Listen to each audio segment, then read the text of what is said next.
Good morning. This is Monday. It's the May long weekend. I hope you are all enjoying yourself. The weather doesn't look as good as it has been, but it looks like it's going to improve. Anyone having a birthday today? Happy birthday, of course, or past this weekend.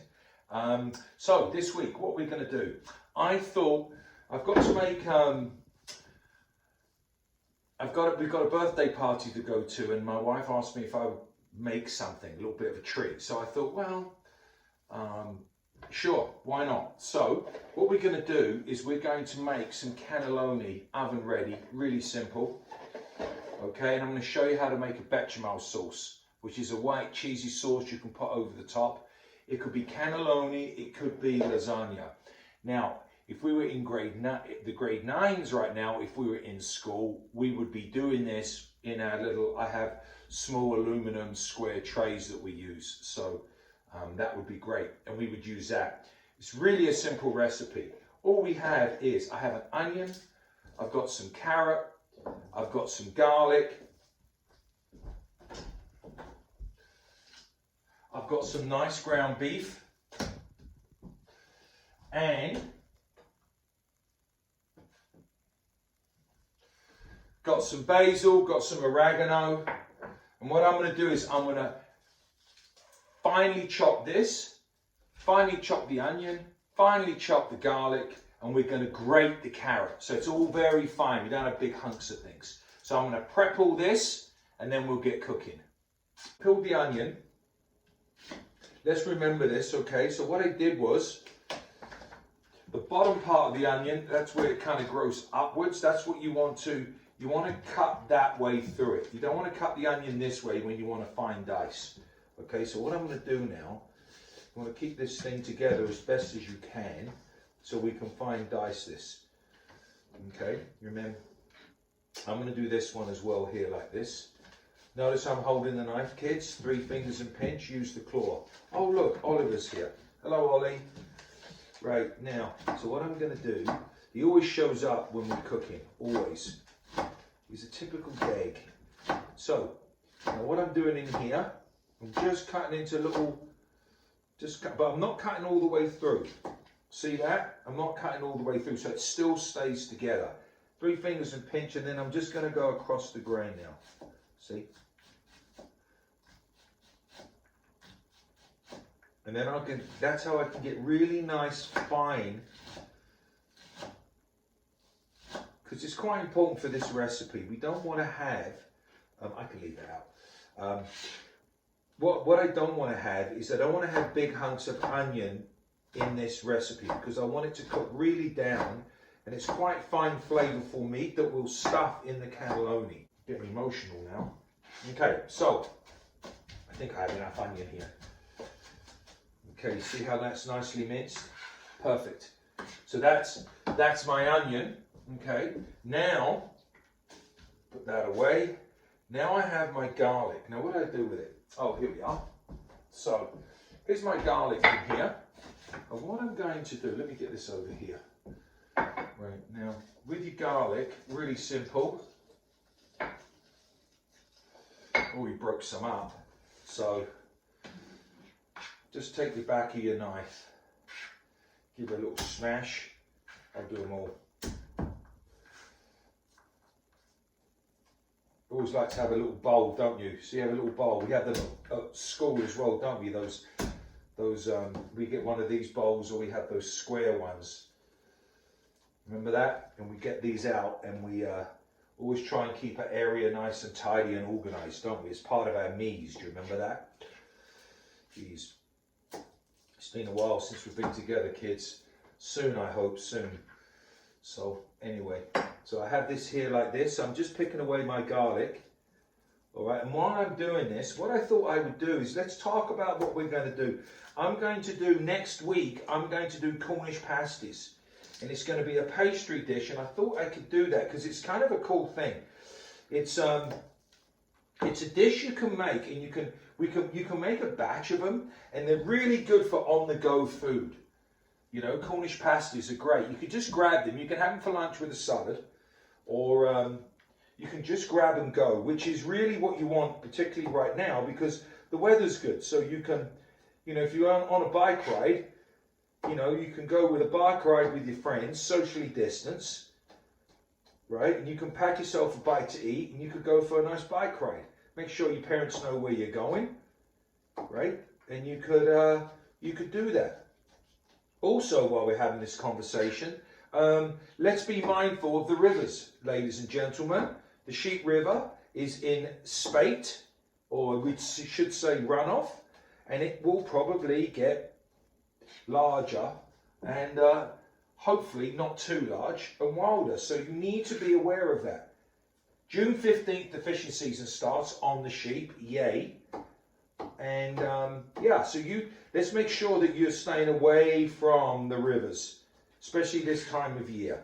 All right, that's something that, you know, I don't want to have any of you guys going near the rivers at this time. Usually by the end of July it's pretty good, but right now we've got a lot of snow as well. So anyway, so we can get to go outside and do outside activities. So lots of picnic food's really good. So we've got some garlic here. I've got some garlic. Look at that, beautiful, right? And I've got some garlic. I've got my onion. And then what I'm going to do is I'm just going to get some carrot. I'll get this carrot here. It's one of those, you can get these at the grocery store. You know, the ones with the different colours? I've got one of these. So let me find my peeler. Ollie, do you know where the peeler is? I was looking for it yesterday.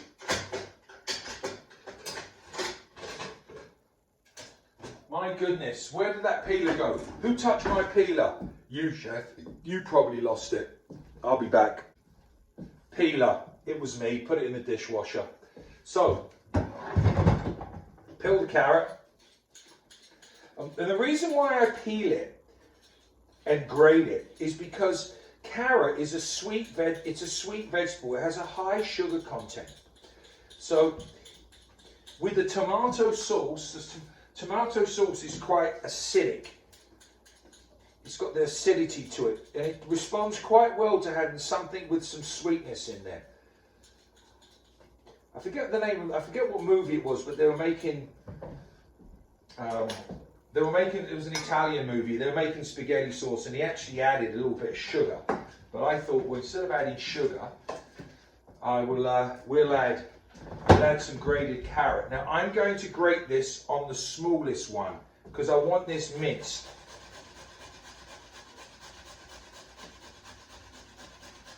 So I'm doing my mise and I'm getting ready, all right, for the cannelloni. And this is a real good one because what's nice about this one is if you were going away, say you were going away on the weekend, like the May long weekend or something like that, what you could do is, because you will have the time, you could make a cannelloni and keep it in the fridge. And then it's one of those meals where, you know, you've got it on hand. So when you come back from your camping trip, or, you know, because we can camp now, isn't that nice? Make sure we socially distance. Right, there's my grated carrot. So what I'm going to do now is I'm going to get a pan, and I'm really going to heat that pan up, and I'm going to brown this. We're going to add some salt, some pepper, some oregano, some basil. I'll add a bit of bay leaf in there, and we're going to really get this cooking and get it all very nice, and we'll be ready. And then we'll stuff these. This will cool down. We'll cool the meat down, and then we'll stuff the cannelloni. I'll show you how you can do it with a Ziploc bag. It's a bit messy, bit fun, but that's okay. Cover it with a bechamel cheese sauce. Have it with a salad. You're golden. Thanks, Jennifer. She's my wife. Right, now, so what we've got, we're making this for £10. We've got a couple of pounds of beef. So we're going to get this beef in here. I preheated this. Going to put a bit of olive oil in here, and we are going to really brown this. This is critical. And the reason why you want to brown it is it gives it really nice flavour. Okay, so you've got to cook it, get all the moisture off. So I'll break it up, put this in first. Oh, there we are. Fish and fizz. Give it a few minutes. There you go. Beautiful.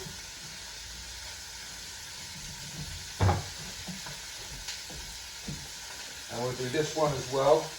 It seems like a lot of meat, and it is because it's for a party and it's for 10 people. So you always want to make more because it's delicious cannelloni. Now when you put anything on high heat, you must be around there. It's not like a low simmer and you can go off and, you know, read a book or do whatever you're doing. You need to make sure that when you've got things on high, you need to make sure that you're around. Okay? So, salt. I'm going to add a good teaspoon. I mean, a good, let me just see now. I always eyeball it, but I'm going to go with about that much.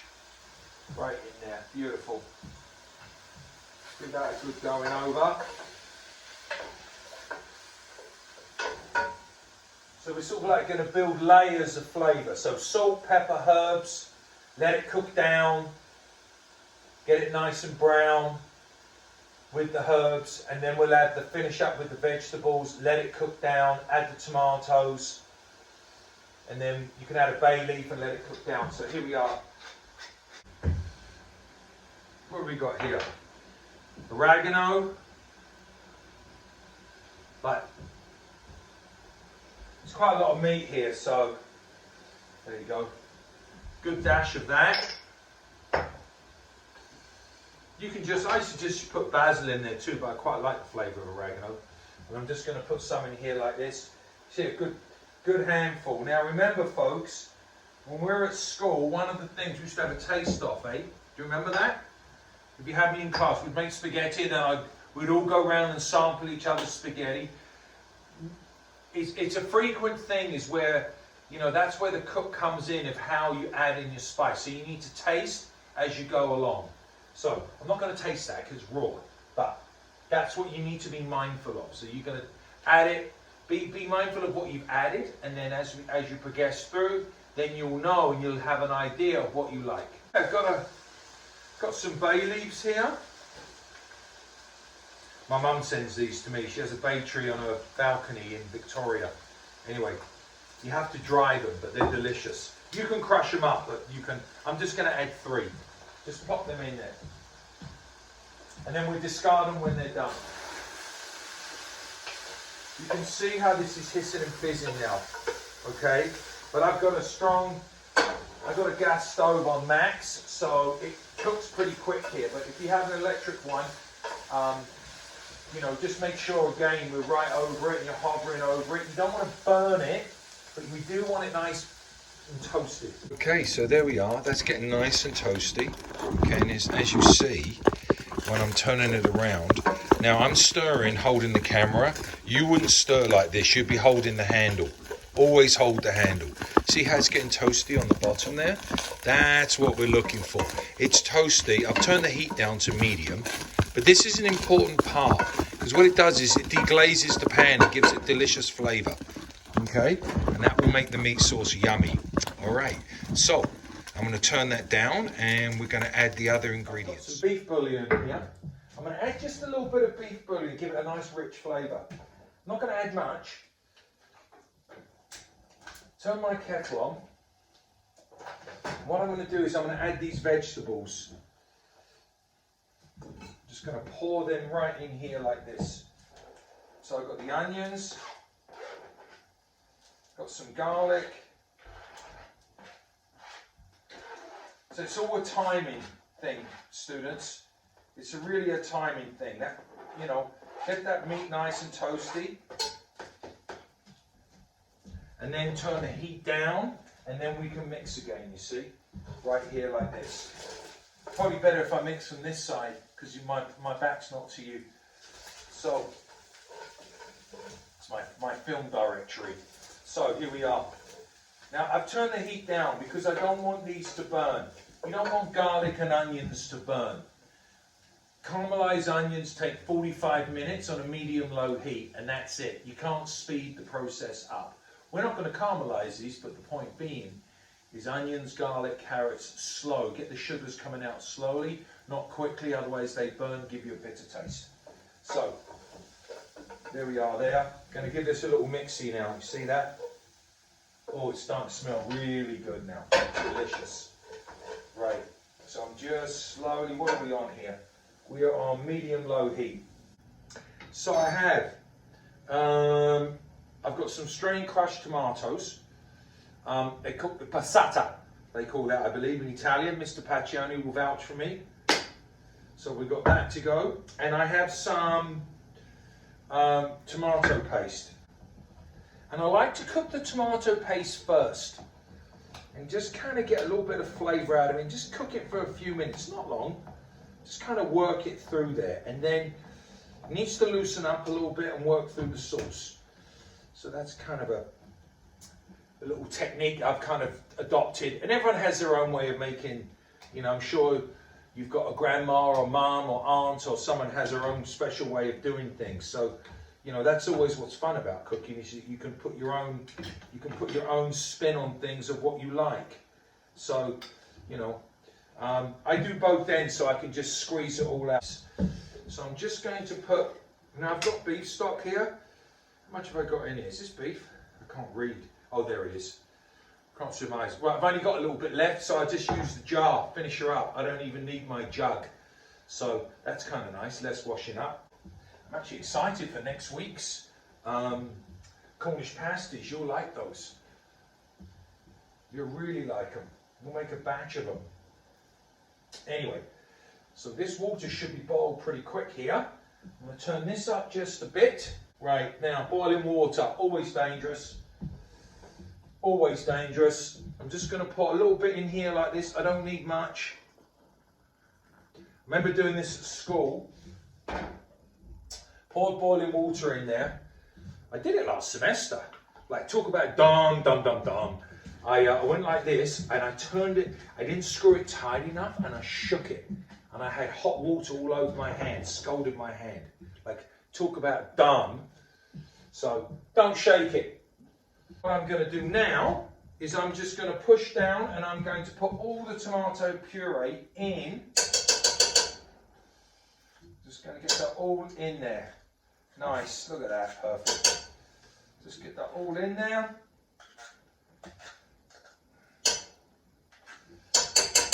I sense Ollie around here. You around here, Ollie? Oh, there you are. You gonna come say hi? Yeah, I know. You're around there, the meat. I know what you're like. You don't change. You're very predictable. Dogs are predictable. You go. Out. Out, out, out, out, out, out. Let's go, let's go. Let him go. Right, so give this a little mix. Alright, so I'm just going to mix this all the way through now. Can you see? Going to mix this all the way through. Just give it a few minutes. You know, I've turned the heat up a little bit, but there's no more, you know, nothing's on max anymore. It's all long and slow. Now, it's going to cover up, just agitate it just a bit.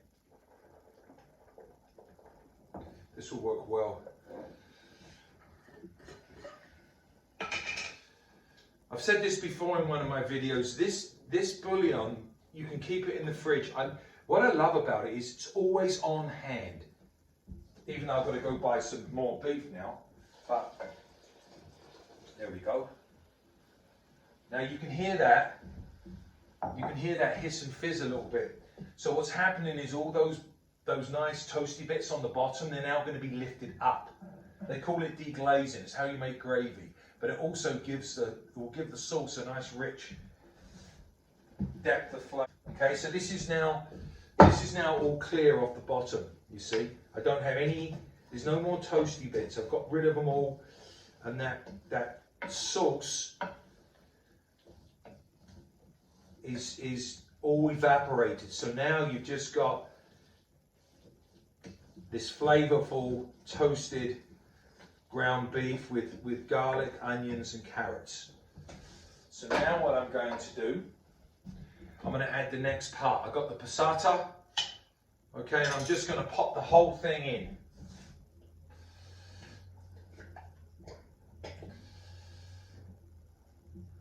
And what I'll do with this, I'll put a little bit of warm water, give it a shake, chuck it in there, and put it on the back burner. Let it start to do its thing. Make sure it's seasoned right. and I'll cook it. You don't need to cook it all day, that's already cooked. And remember, the cannelloni is going to be baked. So, but I'll put it on for a good, 3/4 of an hour, and then I want to handle it when it's cold, and I'll show you how to pipe it in there using a Ziploc bag. So, anyway, I'll be back. All is well, perfect, great, done. Recycle those two. Put this away, put this away. I didn't have any chilies in it. I'm not a big fan of heat, but I know some of you are. There's a few of you, I'm not going to mention names, you put hot sauce on everything. So that's not me though. But of course in your home you can do whatever your parents decide for you to do. So here we are. It does need to cook down a little bit, but again we're going to put the lid on it now.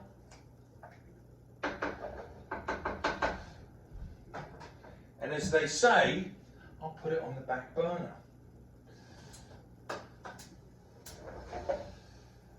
Put the lid on and turn it down low. Now, even though it's on low, you've got to come back and check on it. You can't leave anything on the stove, okay, ever. You can't leave it. You've got to come back and forth. It's not like super high, it's still on low. And you need to move it around, because what happens is it will stay in there, and you've got those sugars in the tomatoes and the vegetables. If they stay in one place, they could overcook and burn, and we don't want that. So, anyway, I'll leave that back on there, and I will be back. Family treat. So you get to use piping, so it's kind of fun. I just use a Ziploc bag, no problem. You could use a piping bag if you want to, but anyway, that's it. There you go. I got a glove on, just it's kind of messy, but that's okay. And if you spill any, it doesn't matter. Basically, I'm going to stuff all these till the sauce is done. I'm only going to do a single layer. I wouldn't put a double layer, so you can always, if you made a bunch of sauce that we had, you can just get another one out, another roasting pan, and away you go. So I'm going to stuff these away and be back in a bit. Okay, so let's just do a quick recap. Got the sauce. We made the sauce. We've stuffed all the cannellonis. I had extra, so we've made an extra one as well. Perfect. You can freeze it. Have it for another day. Just pull it out. Really easy meal. This bottom is ceramic, so if I was pulling it out the freezer, I'd let it come up to room temperature before I put it in the oven. This guy here is metal. If you froze that, it's cast iron, so I'd still let it warm up, but I wouldn't have to. I'm not so worried about it cracking as I would with ceramic. So you want ceramic for sure, come up to room temperature. But white sauce, couple things. Now what I'm going to do is, this is where I store my. I'm going to do a gluten-free option, and I'll tell you why I'm going to do it. Because it's a gluten-free option, but also it's the taste, and I've started to use this. You could use flour, but what I've got is I've got this garbanzo bean flour. So now you can use regular flour, no big deal, but this is garbanzo bean flour, and I'm going to make quite a bit of roux. So roux, R-O-U-X, is equal to 1.5 cups. I'm going to put about a cup of flour, 1.5 cups of flour, and I'm going to put in about 1.5 cups of butter. Now I'm going to mix it all together. Once that's all done, I'm going to add the milk, and I'm going to make a white cream sauce. Right at the end, I'm going to whisk in, I'm not going to whisk in, I'm going to mix in, I'll put some nutmeg in there, I'll put a bit of bay leaf in there, and then we'll finish it up with some cheese, and we pour that over the cannelloni, and then it's dust it with some breadcrumbs or cheese, and then you just put it in the oven. So I'll show you how you put this in. I like to put the flour in first. Here we are here. Okay, and then what I'm going to do is I'm going to put in some butter. And I'm going to let the butter melt, and you're going to make the cream. Okay, so what we have here is roux. The color, it's not as white as you would have if you use regular flour, but put some cheddar cheese in it, and It's delicious. So what I'm doing right now, I'm getting all the butter melted. Okay, so we've got to get the butter melted in here, and we're going to make this roux. And you want to cook the roux. You don't want to just, as soon as it's incorporated, it's good to go, because that's not what you want here. Got all your gluten-free, folks. I found this. I haven't baked bread or cakes with it, but this garbanzo bean flour. I've used this. I use this. I prefer to use this for, like, if I was to thicken a gravy or something like that. I use it. It works really well. Works really well. See how this is coming along? This is nice. Now, I didn't put in a full 1.5 cups of butter, so I put just shy of a cup of butter. So this is working really well. See how this is all mixing? Now I need to cook this, okay? I need to cook this. Now, the other thing is, if I've made too much, what you can do is you can just take it, put it in a Ziploc bag, and you've got roux, and you can just freeze it. And when you need it again, I might have made a little too much here for the amount of sauce I need. So I might take a little bit out, and I can freeze it, and I can use it for the next time. So you're already set up. Okay, so yeah, I think I've got a little too much there, which is okay. I could have used a cup, but I had 2, and I wanted to make. I'm going to add a little more garbanzo bean flour, just a little bit. It's a little bit runny, so I'm just going to add a little more, probably about another couple of tablespoons, and mix it. Now, if you made it with flour, it's a little bit more absorbent, but that's okay. Okay, so this, that's better. Good. So I'm going to cook this just a little bit more. I'm going to take some out, and then what I'm going to do is I'm going to add milk, and I'm going to add a bay leaf, and I'll add some salt, and then we're going to make a white sauce. Perfect. So I'm going to take some out. This is what I'll freeze. I'll freeze this bit. So when you started this, you know, I'd probably do it with about 3/4 of a cup. So half as much. Excuse me, add a pinch of salt. Okay, so now, a couple of principles. I'm going to take this off the heat, and I'm going to add the milk. Now, I'm not going to add all the milk. I'm going to add it slowly, and I'm going to mix it. See how that's coming together? Is now turn that back to the heat. I might turn it up just a little bit. As it heats and bubbles, it will thicken. Now, if I need to add more roux, because I need quite a big volume, I can still add some more of what I have to the side. But so this is where we are now. It's quite runny so far, which is fine because it's cold. So you can have that all mixing. Okay, I'm going to turn the heat up a little bit. Now you're heating up milk. When you heat milk, a couple of principles you need to be aware of. You do not want to have milk boil over. Okay, you don't want to scald it and have it boil over. It's dangerous. Okay, and then the milk can go with a really funny flavour because it's sort of like burnt milk. It's gross. But anyway, so what I'm going to do is I'm going to bring this up, and you'll see how this will thicken up. And we'll put some grated cheese in it. I'm going to put a bay leaf in it right now, and we'll be good to go. Here we are. Put a couple of bay leaves in there. Back we are. See how this is starting to come together? I'm going to take it off the heat now. Okay, and I'm going to give that a little mix. All right, see it's starting to thicken up. So you want to do that, you know, you don't want to let it get away from you, and you want to be able to keep mixing it, but it does really well when you do it off the heat. Okay, I'm going to turn that down. That's too hot now because I brought it up to heat now. Now I'm going to put this back on. There you go. Now this is hot, so, and I've got a whisk. So you must be careful to make sure that you don't spill that on you. See how lovely and thick that is? That's what you're looking for. You see that? Beautiful. So I'm going to go turn this down, and I'm going to make some, look at that, beautiful, nice glossy sauce. I'm just going to put some cheese in there. Okay, so I'll put some more cheese in there. This is just regular cheddar. Now, you can, oh, this is nice.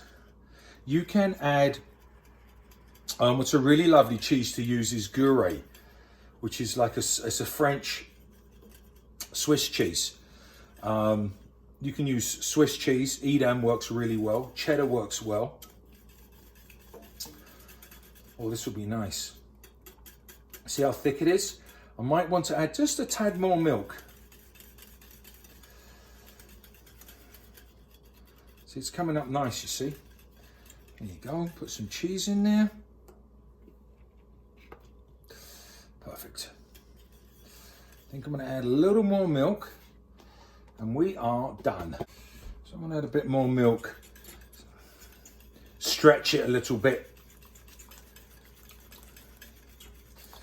You have to be careful you don't make it too runny, but this is working well. You can use this, like this sort of sauce, you could do, like if you've got some gluten-free pasta, this is how my wife, I can make mac and cheese like this. So this is be a really good, like if we did a mac and cheese, you could do a mac and cheese, you could make it with regular flour. You could use this garbanzo bean flour for another option. And then you put your cooked pasta in here, give it a good mix, and et voila, you've got mac and cheese. So bits of bacon, and you can just imagine what that will be like. This spatula works really well. Get into the nooks and crannies. You can see that there. See how that is? Notice I'm not licking the whisk, kids. That's really good.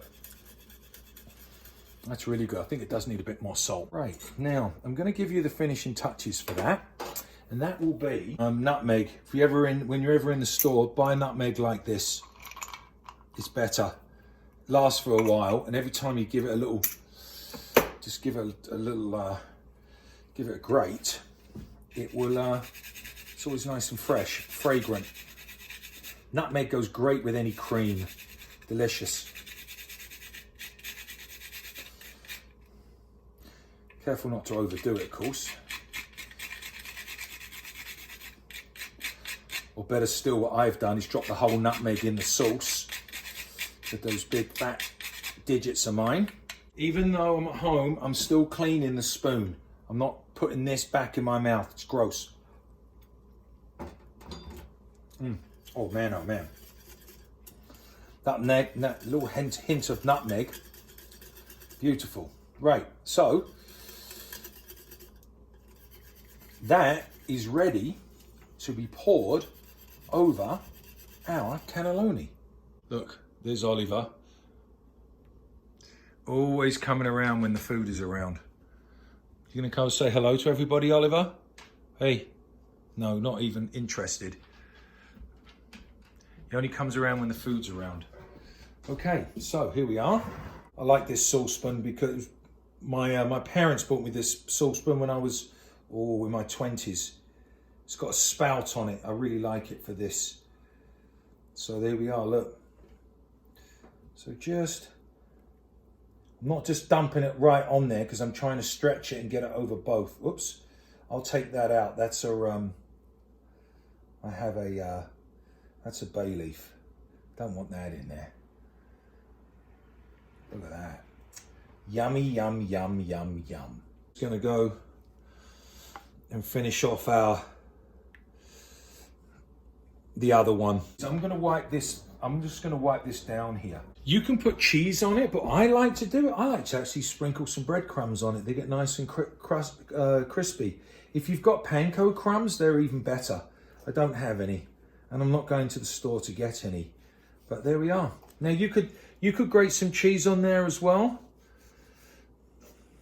But we've got cheese in the sauce, and that's it. So 325 covered. About halfway through, take it off, and you are done.